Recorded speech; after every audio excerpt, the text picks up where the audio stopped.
Hey guys, and welcome to another Solidity smart contract tutorial. In this video, we're going to be creating a smart contract for facilitating safe remote purchases, where both the buyer and seller are protected without the need for a centralized, trusted authority. A contract like this might come in handy, for example, if you wanted to buy something off of Craigslist. There's some inherent risk in meeting up with an unknown person while carrying cash, and yet sending money from a remote location is also not a good option since there's no intermediary to oversee the transaction. A smart contract on the decentralized blockchain is an interesting way to solve such a problem. So if that sounds good, stick around and let's do this.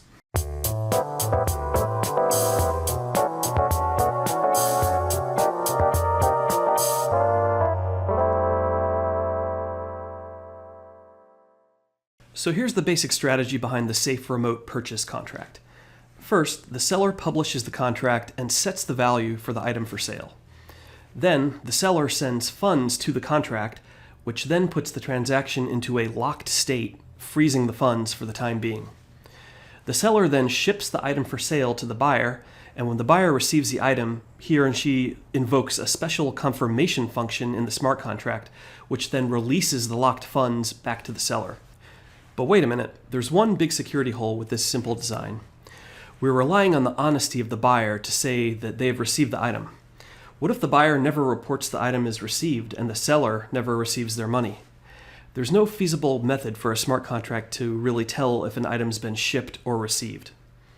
In order to provide an incentive for both parties to resolve the transaction in a fair and honest manner, we will require both parties to send 2 times the amount of the item's sale price to the smart contract. That's a major disincentive for the buyer to not report the item as being received, because then they would lose an amount of money equal to the sale price of the item in addition to the original price which they've already paid. Once the transaction is resolved, the buyer gets his money and deposit, and the seller gets the item as well as their deposit.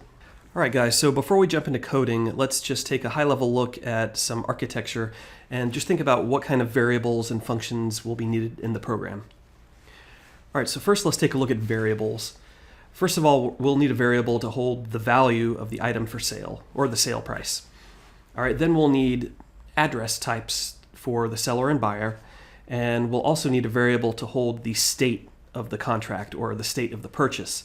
In other words, to differentiate the different states, such as, has the buyer paid yet? Has the buyer paid into the purchase?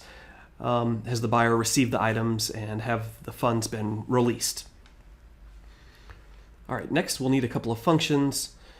First of all, we'll need some way for the seller to initially send money into the contract. That could be handled in the constructor or in a dedicated function. We'll need a function to confirm the purchase, and basically that will indicate when the buyer has sent money into the contract. We'll need another function to confirm receipt of the item for sale, which will be called by the buyer. And then we'll also need functions to pay the seller once the deal is done. And also we might want to add a function to abort mission to cancel the entire agreement, which is probably something that will only allow to be called before the buyer has sent money into the contract. So that's some high-level architecture. And with that, let's go over to Remix, our Remix editor, and start to code this up. All right, so if you're not familiar with Remix, I'm going to head over to remix.ethereum.org. It's an in-browser IDE, and it's great for mocking up, Solidity contracts and testing them quickly without installing infrastructure, such as Truffle or Hardhat or something like that. So we're going to use Remix for this tutorial. And if you expand the contracts folder, you'll see that there are 3 sample Solidity contracts. So let's just go to the first one and we'll rename it. And let's call it Purchase Agreement. Okay, and we can go ahead and sort of highlight and delete everything in the file. We're going to start fresh. All right, so the first thing I'm going to add is the license identifier. This is standard at the top of every Solidity file. So that's spdx-license-id identifier, and this is just standard syntax. This will be the same for every smart contract that you do. I typically use MIT. All right, it's a free open source license. So next we'll set our Solidity version. So I'm going to say pragma Solidity, and the latest version at the time of recording this video is 0.8.11. Okay, and so let's define our contract, and we'll keep it consistent with the file name. So we'll say purchase agreement. And of course you can name this whatever you like. Okay, and give it some curly braces. All right, so first we said that we'll need some sort of variable to hold the value of the item for sale. So I'm going to say uint, which is implicitly short for uint 256. This is going to be a public variable, and we're just going to call it value. We'll keep it simple. All right, next we said that we needed two address types, and these are going to be payable addresses because the seller and buyer are both going to receive funds at some point in the transaction. So I'll say address payable public seller. Oops. And we're going to copy that and paste it. And I'm just going to change the name to buyer. All right. Next, we said we needed some sort of variable to hold the state of the contract at any given time. So I'm going to use an enum for that, which means basically that this variable will hold one of several specified values. Oops, we have to give this a name first, so we're going to call this state with a capital S. And we're going to say created locked. Once the buyer sends in their portion of the funds, the contract will be locked, basically. Release. Okay, this is after confirmation of receipt of the item. The funds will be released. And then the final state, we'll call it inactive. The contract is no longer active. All right. So next we'll create a variable called state using this enum state type, which we've just specified. All right, so I'm going to say state. This is the type of the variable. This is going to be a public variable, and it's going to be called state as well. All right. Now notice I'm not assigning any value to the state variable up front, at least. And so what's going to happen is by default, this variable is going to be initialized with the first value of the values that we've specified up here. So it'll be created basically by default from the get-go. Okay, next, let's do a constructor function. And for those of you that don't know, a constructor function, basically, that is a function that's invoked one time when the contract is deployed to Ethereum. Okay, so it's a good place for any sort of initialization code. Oops, that's constructor. So constructor. So the way we're going to set this up, we're going to have the constructor be a payable function in order to allow the seller to send in funds at the time that the contract is actually deployed. So we'll say payable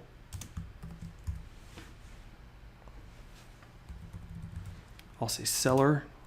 So we're going to set the address of who the seller is. So the seller basically is going to be the same wallet address that deployed the contract in the first place. Okay.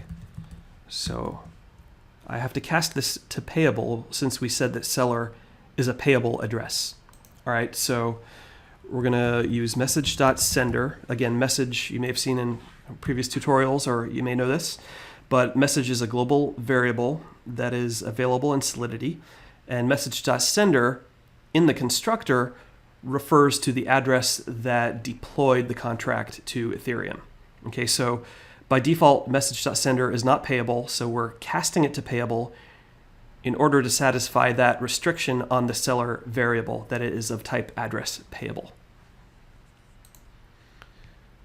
Okay, let's go ahead and save our file, and let's think about what functions we're going to code next.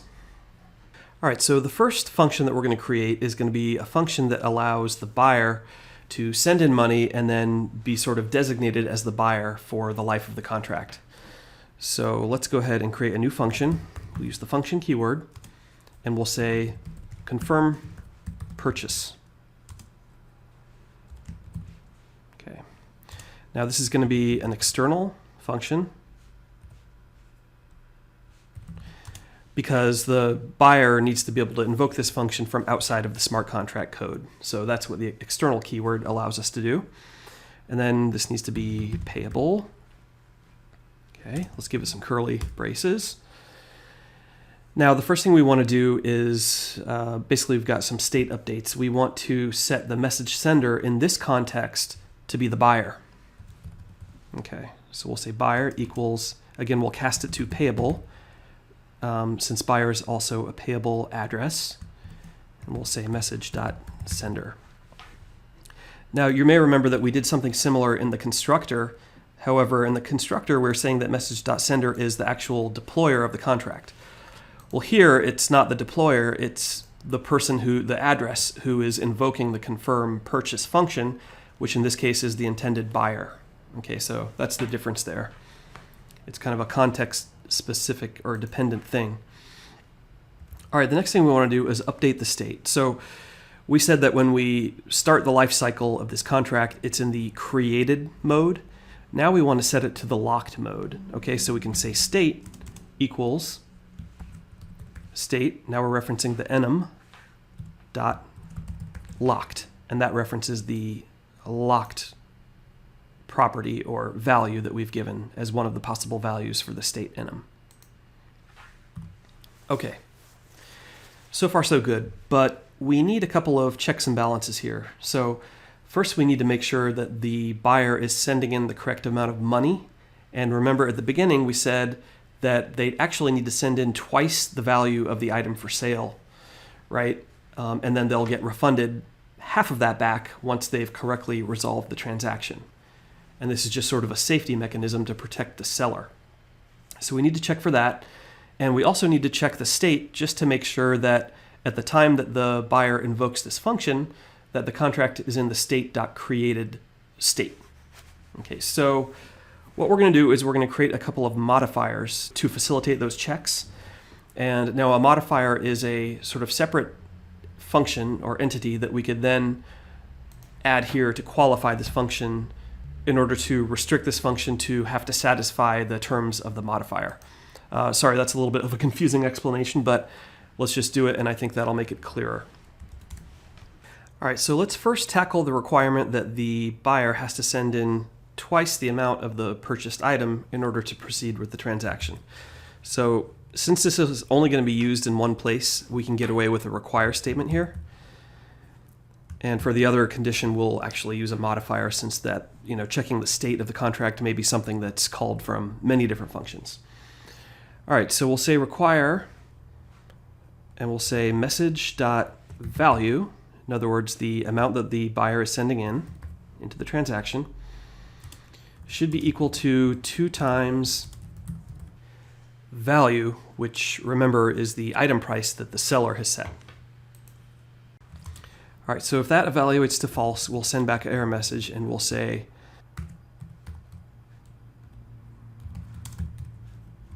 please send in 2 times the purchase amount. Okay. And if you see, as I've saved that, we got a little warning up here, and this just means that the version of Solidity that we've specified in the file doesn't match that of the compiler in Remix. So what we can do to fix that is go down to the little Ethereum icon. Oh, I'm sorry, I guess it's not there. It's right here under the compiler panel. And go ahead and select 0.8.11, and then that warning should go away once we save the file. There we go. Okay, back to error handling. So great. We've covered one requirement. Now we still have another. Oh, and there's a spelling error there. That's the great thing about Remix. It tells you when things are wrong. So go ahead and save that. And got something else going on here. Oh, I forgot a semicolon on this line right here. All right, that looks better. So anyway, we've covered one of the checks, and now we've got to check for the state of the contract. So for that one, we're going to use a modifier. And so the modifier basically is going to call the revert function to revert the transaction if the condition isn't met. And then the revert function is going to in turn call on a custom error. So let's define the custom error first, and then we'll define the modifier. Okay, so I'll say error invalid state. And now there's sort of a specific syntax here that we can use to pass a string error message to this. So you would normally think that you could, do something like this. However, there's a special syntax in Solidity referred to as natspec comments. Okay, and this is something I've just learned about myself.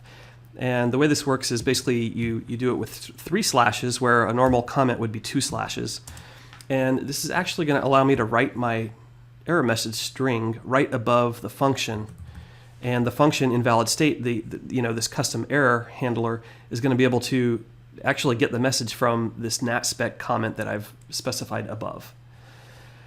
All right, so let's say the function cannot be called at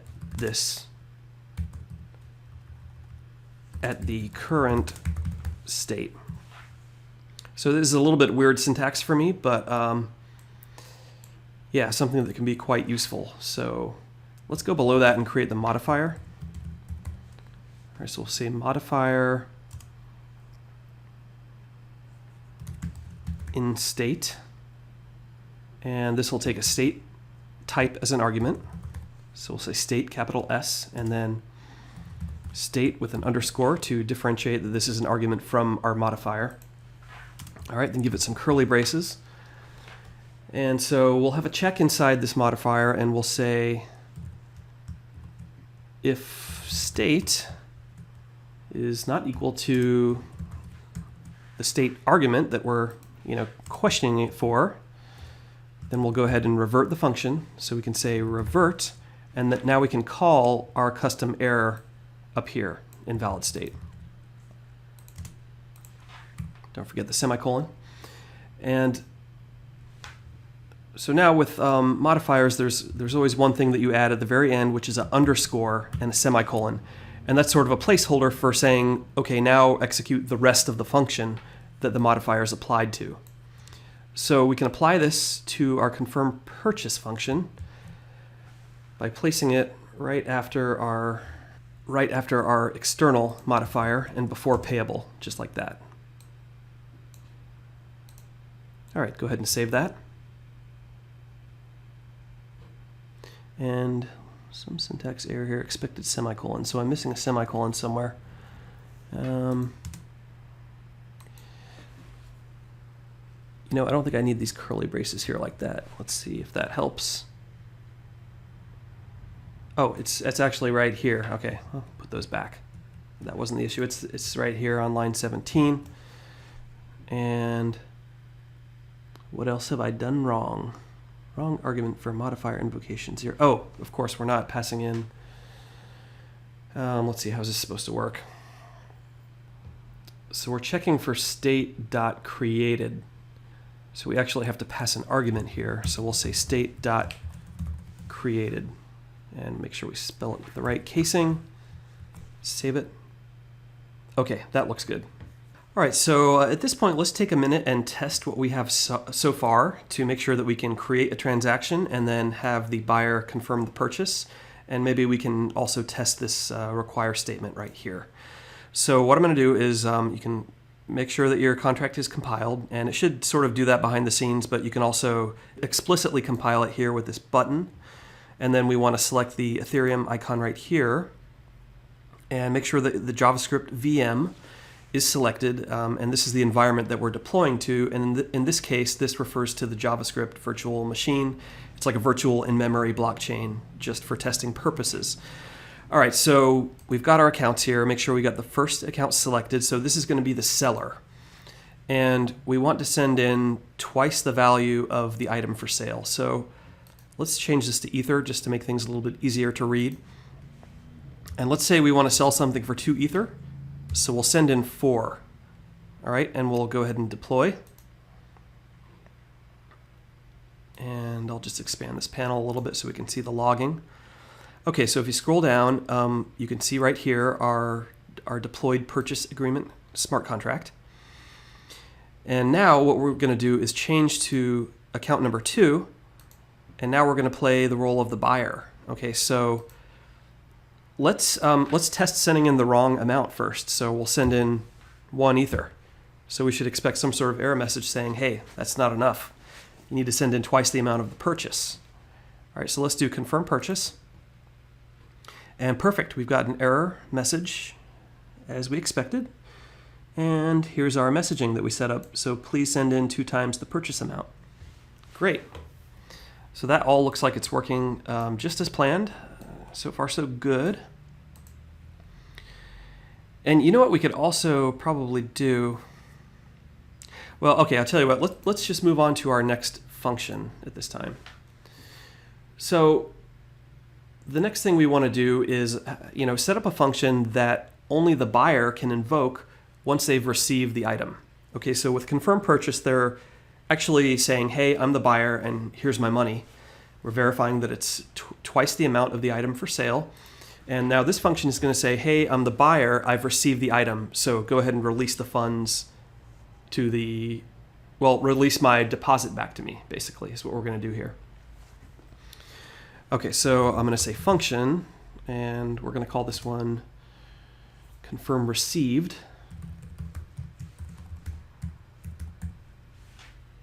Confirm received.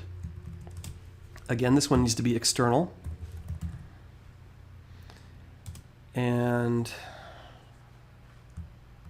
we'll see, this one does not need to be payable, right? Because we're going to be sending money but not receiving in this function. Okay, so the first thing we need to do is update the state. Now, if you guys have seen one of my security videos about the reentrancy attack, this is a perfect example right here of how we want to avoid reentrancy attacks, or how we want to protect ourselves from reentrancy attacks. So this is a perfect case point here where we have a need to update the state of the contract and also send funds. So always remember that we want to update the state of the contract first in order to avoid someone invoking this contract again and again and sending funds before the state's updated. So definitely check out that video if you want a more detailed sort of treatment of reentrancy attacks. It's a pretty interesting study. So I'm going to say state.release. Okay, so this is the state of the contract where we're saying, okay, go ahead and release funds. And we're going to say buyer.transfer value. So this is not paying the seller, this is returning the deposit to the buyer. We're going to have a separate function for paying the seller. Okay, so we need 2 checks with confirm received. We need number 1 to make sure that only the buyer can invoke the function. And number 2, we need to make sure that the state is in the locked position or the locked status. Remember, we left it locked after confirming the purchase. So we just want to make sure that the state of the contract is correct in order to invoke this. So let's handle that one first, actually. We can use our state modifier that we've already set up. So we'll just copy this down here. After external, we'll say state.locked. All right, perfect. Now we'll need to set up a new modifier, a new custom error for ensuring that the buyer is the only one that can actually call this function. So we'll go right below our first custom error, and first we'll do the error message. All right, so we're going to say only the buyer can call this function.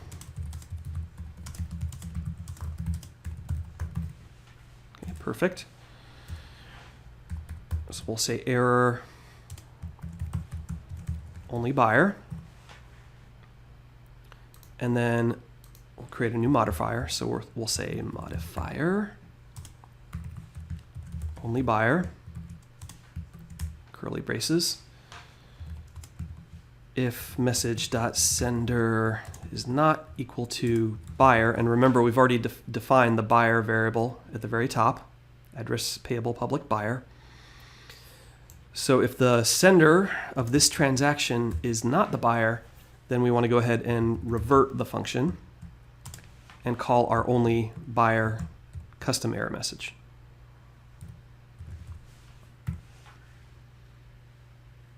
Okay, and we can go ahead and copy this modifier and bring it down to our confirm received. So we'll put this one right before the in state. Okay, let's go ahead and save it, see if we have any error messages or warnings. Let's see. Expected. Oh, this has to be invoked with curly braces. There we go. A couple of things popping up here. Oh, it doesn't contain, right, we need our underscore, semicolon. And what do we got up here? Oh, this also needs some braces here. What do you call it? Smooth braces, parentheses. Okay. So yeah, I think this is looking pretty good here. We can test this out. So let's go back to our Ethereum tab here. Make sure you delete that first iteration of the, oh, here it is. We can delete this one and we're going to redeploy. So let's go back to our seller address and we'll say for Ether. We'll go ahead and deploy that. All right, so just go ahead and expand this deployed contract. Okay, now we want to switch to our buyer account. And this time we want to do the green path. So we'll send in for Ether, as we should. And we'll say confirm purchase. Oh, and this got reverted. I wonder why. Please send in 2 times the purchase amount. Okay, I'm glad we tested this because I thought that's what we did.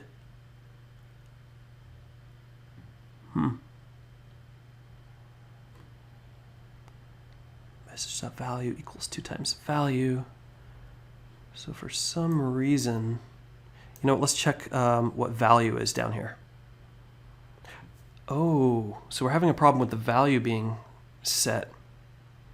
Did we set the value in the constructor? Oh, we didn't. Okay. Yeah, we need to do that. Okay, I forgot that step. So see, this is why you test. So we'll say value equals, and how do we want to do this?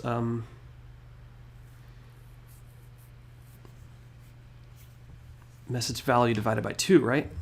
Message.value, because they're sending in twice the amount of the value. Okay. Yeah, that's a very important line, so make sure you have that. Sorry, guys. Let's delete this contract and test it again. Okay, so I'm going to go back to our seller account.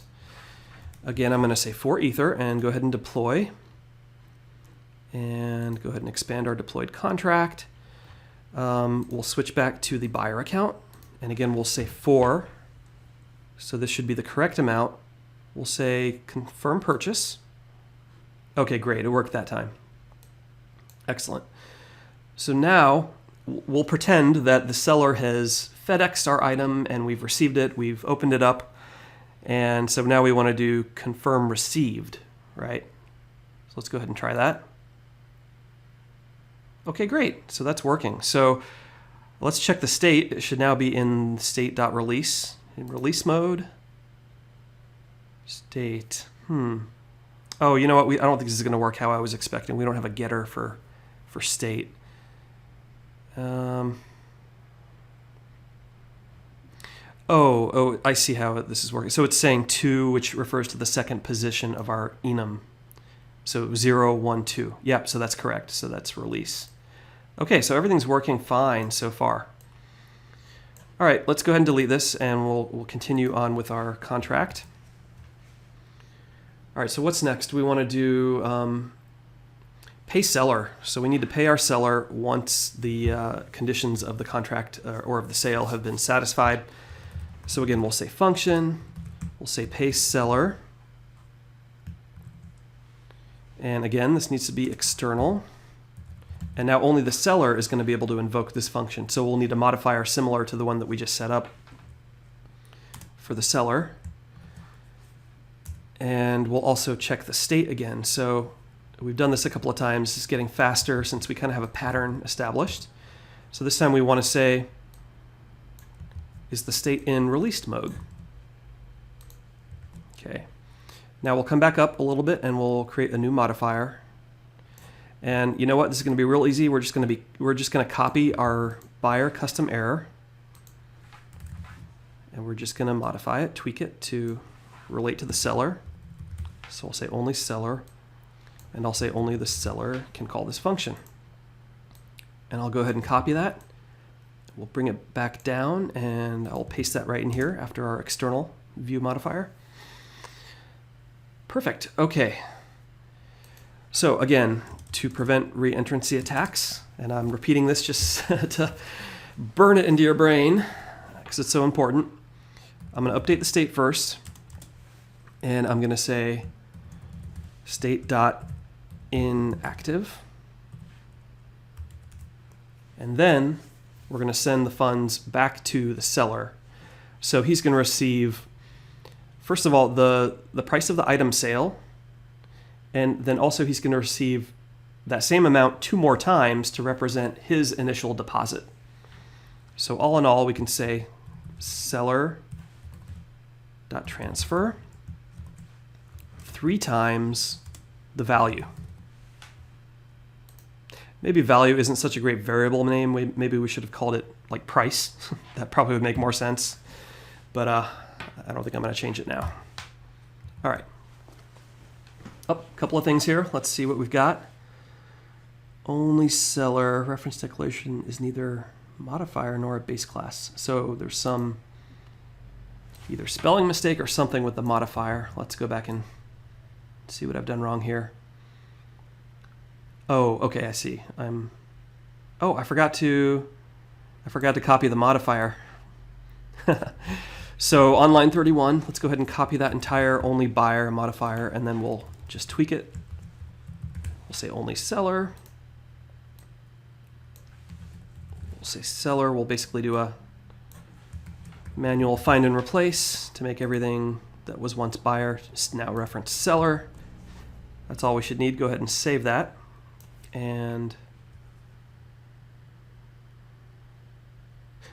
this is lowercase, that's the problem. Okay. And this is just a spelling mistake because I can't type and speak at the same time sometimes. Transfer, especially when I don't have enough coffee. So, all right.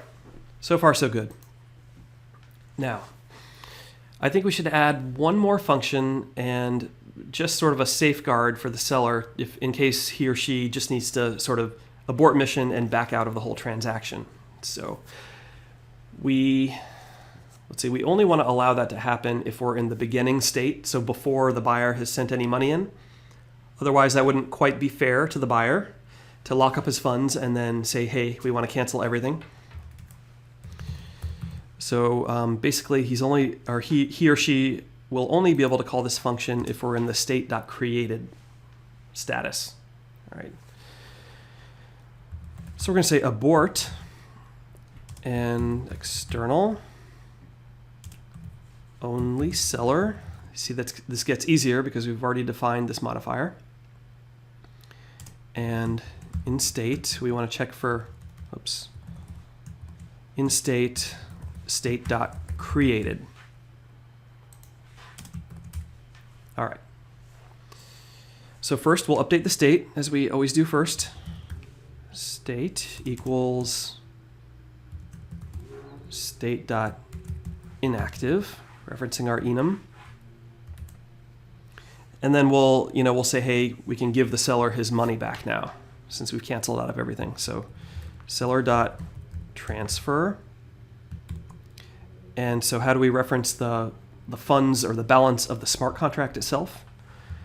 Well, we can say address this dot balance. Oh, and close our parentheses there. Okay, perfect. So now we've got an escape hatch for the seller to say, hey, I changed my mind. I want to back out of this as long as the buyer hasn't paid into the contract and give me my money back. Cool. All right, so we're done coding our smart contracts. So let's go ahead and test it one final time.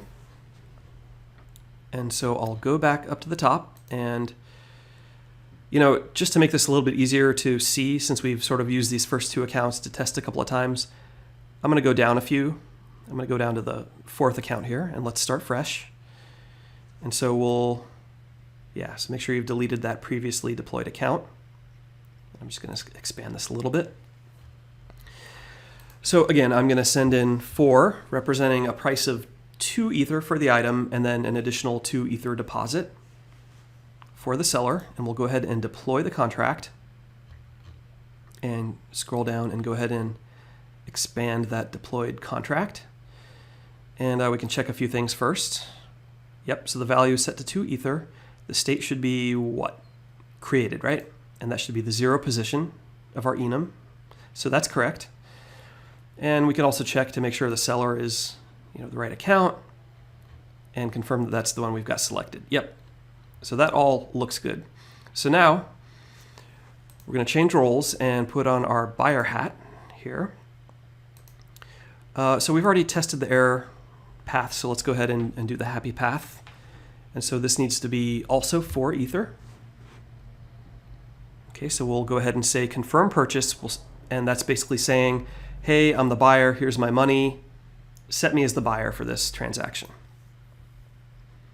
Okay, great. And we can check that by invoking our getter on the buyer. And this should match the contract that the address that we're currently set to, which it does, 7F2. All right, so far so good. Now what's the next action that we can take here? So we've done, all right, so now we're pretending that the seller has shipped the item via FedEx, UPS, or whatever else. And so now we're saying, okay, we're confirming that we've received the item. So confirm received. Great. Now we should expect to be in the release state, which is the 2 position. Yep, that holds true. Great. Oh, so now at this point, we haven't been checking the balances, but okay, so we started with 100. We paid 4 into the system, right? So that put us at 96. Now we've received our deposit back, which would be 1 Ether, so we're correctly at 97. Now we can check the seller, and he should be, 96. So, minus a little bit of gas fees. You always have to take that into account.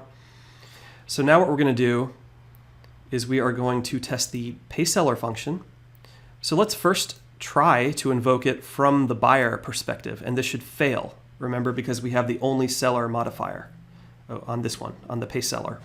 So let's do that. Great, just what we want to see. So in other words, the buyer cannot invoke the paySeller function, and we can see our custom error message. Where is it? Yeah, only the seller can call this function. Perfect. All right, so let's now switch back over to the seller. All right, now take notice that we're just below 96 Ether. And so how much should we have after we invoke this function? I'm the seller. I put 4 Ether into the system when I deployed the contract, right? So that's where I am now, at 96, let's say. Now I've sold my item, so I'm going to get my deposit back.